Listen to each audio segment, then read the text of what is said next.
Assalamualaikum, bertemu lagi dengan kami di channel Dawu Santri. Dalam ceramah ini adalah lanjutan dari video sebelumnya. Simak terus sampai selesai, jangan sampai dipotong-potong, supaya tidak terjadi salah pemahaman.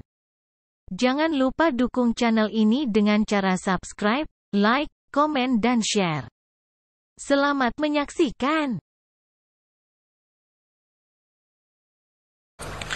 Kemudian di dalam satu hadis Rasulullah Shallallahu Alaihi Wasallam memberikan peringatan. Beliau bersabda, "Iza azamat ummati dinaran wa dirhaman, nuzi'at minha haibatul Islam, wa iza tasabat ummati saqatat min ainillah, wa iza turikatil amru bil ma'rufi wan nahyu 'anil munkari hurimat alaihim barakatul wahyi." Ada tiga hal yang kalau kita kerjakan akan menimbulkan tiga macam akibat di dalam hadis ini. Pertama, iza azamat ummati dinaran wa dirhaman, apabila umatku sudah mengagung-agungkan dinar dan dirham. Artinya kalau umatku sudah jatuh menjadi umat yang materialistis, segalanya diukur dari dinar dan dirham. Dinar dan dirham ini kalau bahasa Inggrisnya dokat.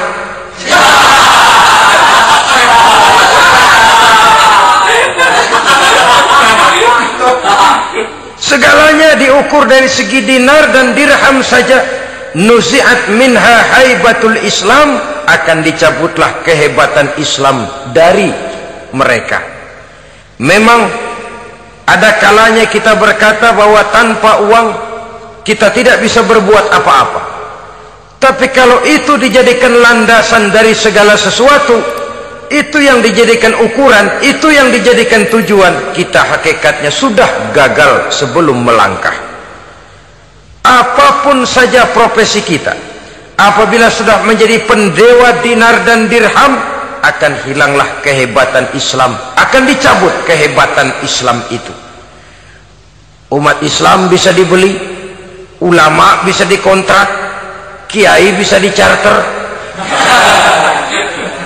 Saudara hadirin ma'asyiral muslimin rahimakumullah, apabila umatku sudah membesar-besarkan dinar dan dirham, bermegah-megah dengan itu, berlomba-lomba memperbanyak itu yang menjadi tujuan dan tolok ukur dari segala kegiatan, nuzi'at minha haibatul Islam, akan dicabutlah kehebatan Islam. Hilang itu wibawa. Walaupun dia bernama umat mayoritas dalam jumlah, tetapi dia minoritas dalam peranan. Mayoritas dalam bilangan, tapi minoritas dalam percaturan kegiatan hidup ini. Kita ingat di zaman pengembangan Islam di masa Rasulullah Sallallahu Alaihi Wasallam, mereka berlomba-lomba mengorbankan dinar dan dirhamnya untuk kepentingan agama, bukan mengorbankan kepentingan agama untuk mencari dinar dan dirham. Kita di zaman sekarang sering terjadi penjungkiran nilai, terbalik yang kita amalkan. Nabi Ibrahim mengorbankan putranya Ismail untuk kepentingan agama. Kita sering sekarang ini mengorbankan kepentingan agama untuk anak-anak kita. Dulu anaknya yang dikorbankan buat agama, sekarang agamanya dikorbankan buat anak. Dulu dinar dan dirham dibelanjakan untuk menopang agama, sekarang agama dijadikan alat untuk mencari dinar dan dirham. Saudara-saudara kaum muslimin rahimakumullah, memang apabila dinar dan dirham digunakan untuk penyangga perjuangan, itulah idealnya. Saya katakan tadi, dinar, dirham, uang, dunia cuma sekedar alat, bukan sekedar tujuan. Kita memerlukan alat ini. Membangun pesantren tidak cukup dengan semangat, membangun rumah sakit Islam tidak cukup dengan pidato, membangun masjid tidak cukup dengan semangat menggebu-gebu. Kita perlu semen, kita perlu pasir, kita perlu batu kali, kita perlu besi, dan itu semua beli. tidak turun dari langit seperti turunnya embun di waktu pagi. Tidak mungkin rumah sakit Islam muncul ke permukaan hanya dengan simsalabim abracadabra.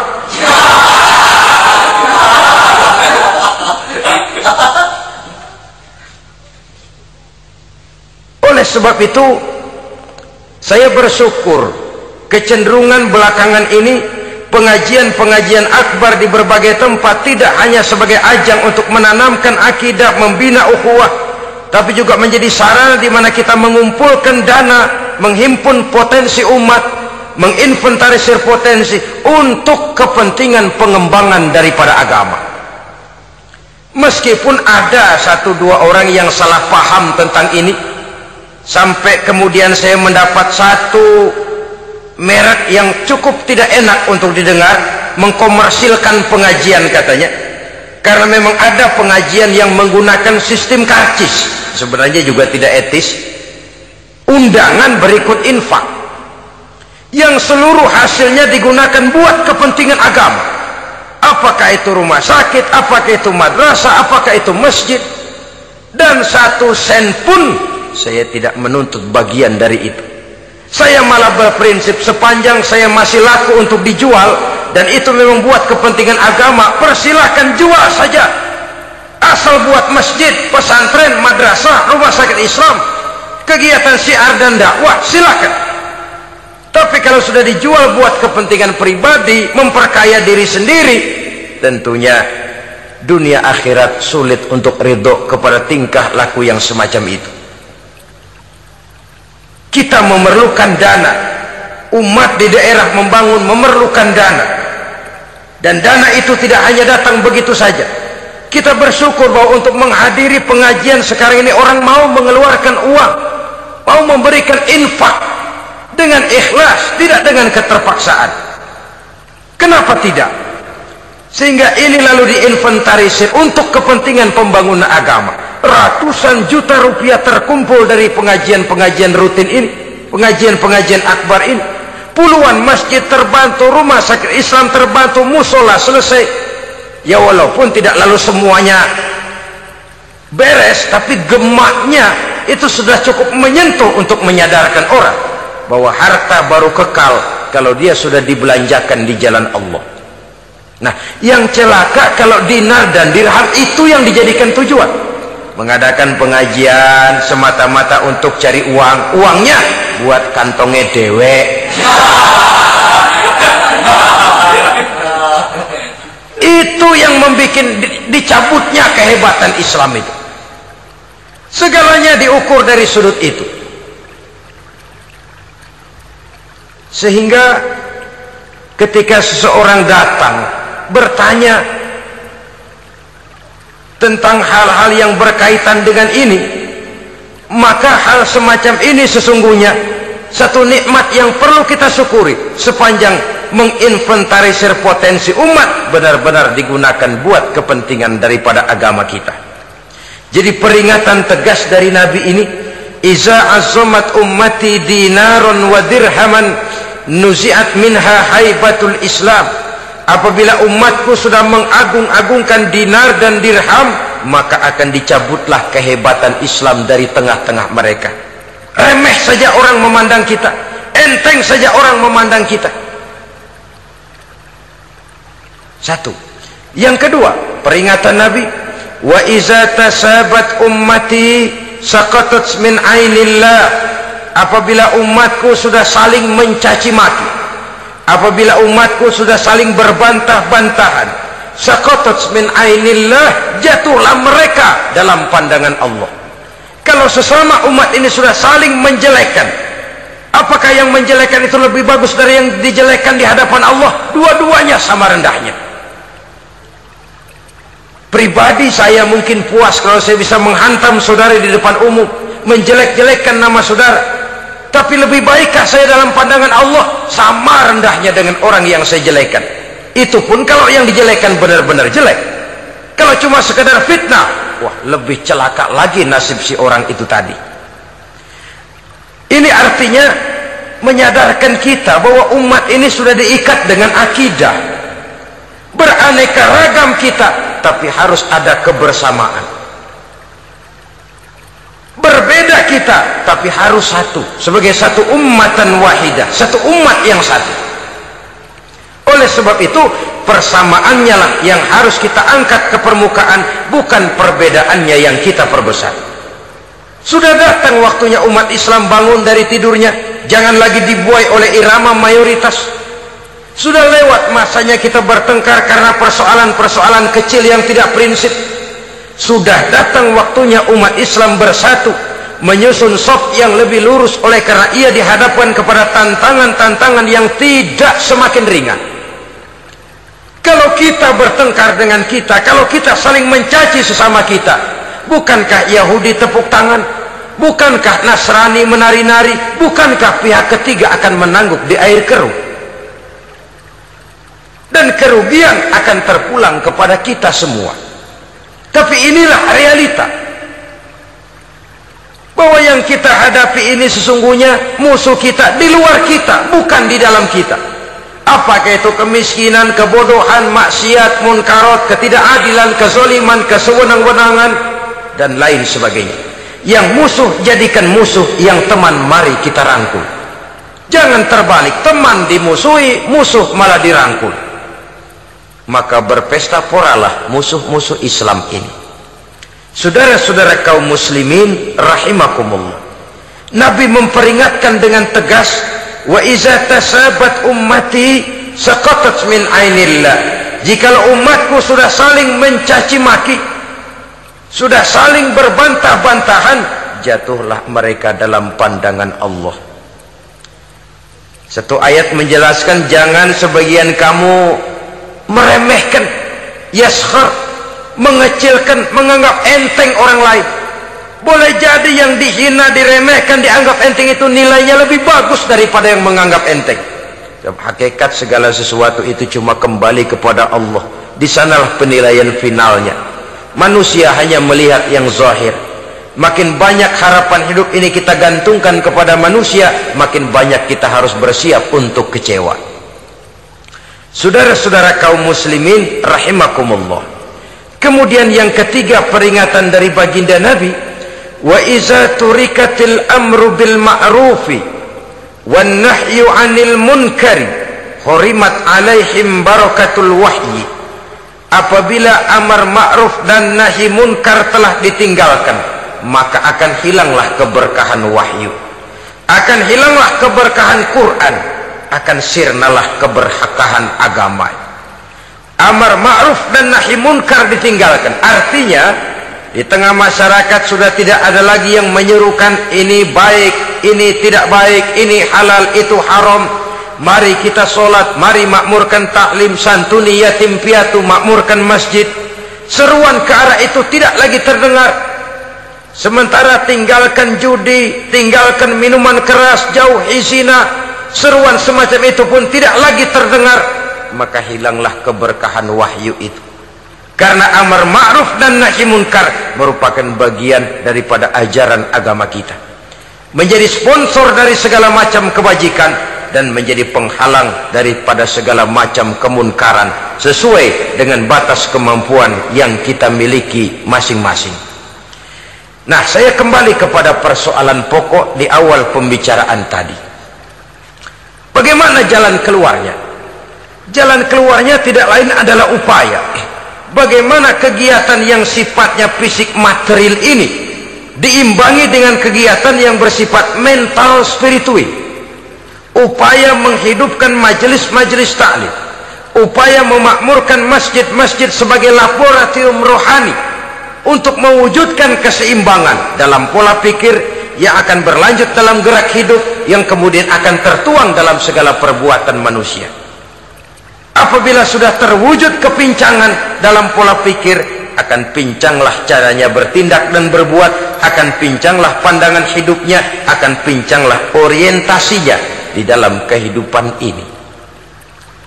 Oleh karena itu, Islam dalam berbagai aspek kehidupan mengajarkan sistem keseimbangan.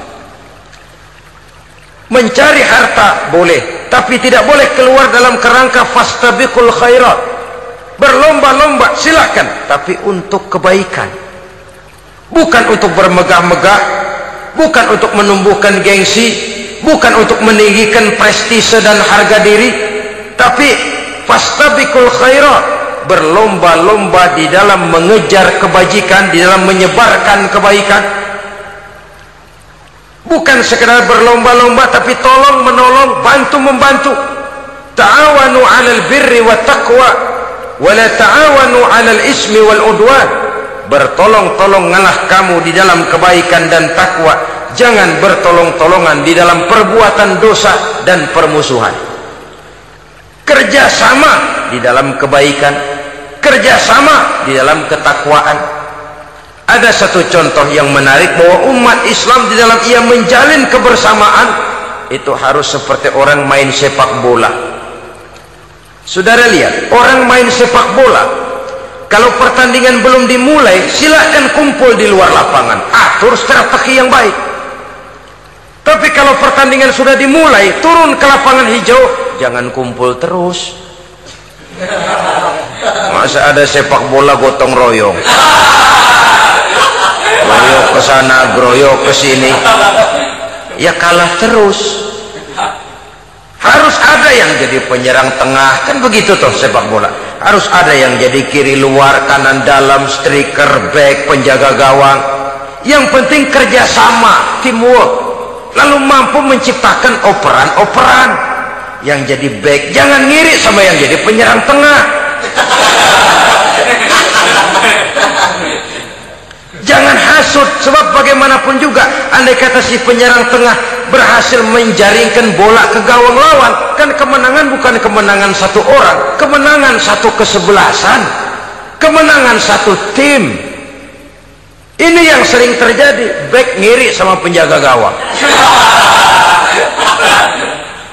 lalu penjaga gawang ngiri sama penyerang tengah, penyerang tengah ngiri sama kiri luar. Ya kapan mau menggolkan ke gawang lawan? Kita ini satu kesebelasan, posisi boleh berbeda. Umat Islam itu harus ada yang jadi camat, lurah, bupati, gubernur, menteri, jadi jenderal, jadi konglomerat, jadi pengusaha, jadi teknokrat. Yang penting kerjasama, teamwork, mampu menciptakan operan-operan yang akurat.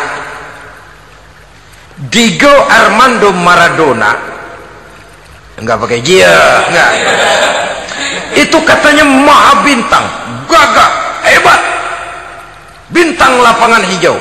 Kapan Maradona hebat? Kalau ditunjang oleh 10 temannya yang lain, merupakan satu kesebelasan. Bagaimanapun hebatnya Diego Armando Maradona, kalau dia sendirian lawan satu kesebelasan, remek.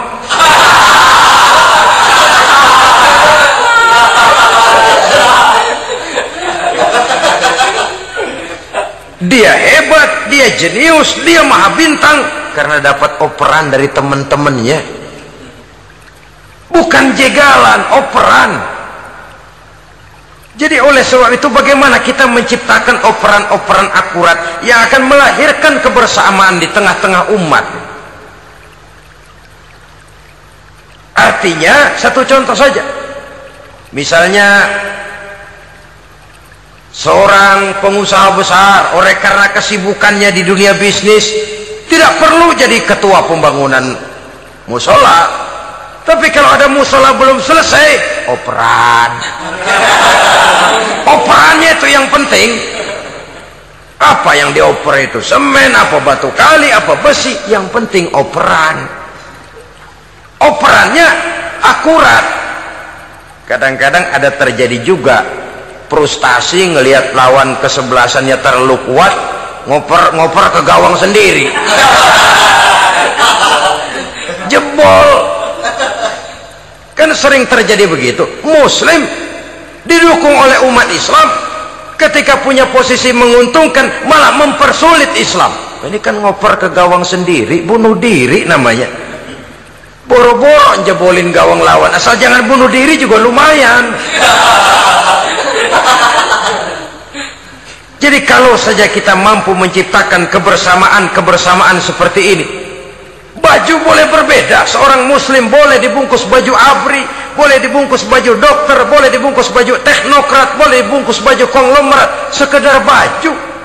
Tapi kalau terbukalah baju itu, kelihatan dadanya, terbersit nilai imannya, meresap sampai ke tulang sumsumnya. Dan pada saat Islam dikuti-kuti, akan timbul kecintaannya, akan timbul, saya muslim dan saya bangga dengan Islam saya muslim dan saya mau berbuat untuk Islam saya muslim dan saya siap mati untuk Islam saya. Dengan baju apapun dia terbungkus, kalau roh, jiwa dan semangat semacam ini tertanam, saya yakin kita umat Islam akan mampu berbuat lebih banyak dengan mewujudkan operan-operan akurat yang sangat diharapkan oleh umat itu tadi. Oleh sebab itu, saudara-saudara kaum muslimin rahimakumullah, baju boleh berbeda, bendera boleh beraneka warna, tapi jikalau bernama muslim, persamaannya yang dicari, jangan perbedaannya yang diperbesar. Nilai persaudaraan yang diikat dengan akidah semacam inilah yang banyak dicari orang, yang banyak menyebabkan orang masuk Islam. Di mana masjid kelihatan benar sebagai simbol kehidupan demokrasi dalam menciptakan ukhuwah, wawasan ukhuwah ini. Alhamdulillah, bagaian 3 ceramah ini sudah selesai. Semoga bermanfaat untuk kita semua. Amin. Jangan lupa untuk selalu setia di channel Dawuh Santri. Pantau terus ceramah terbarunya. Terima kasih.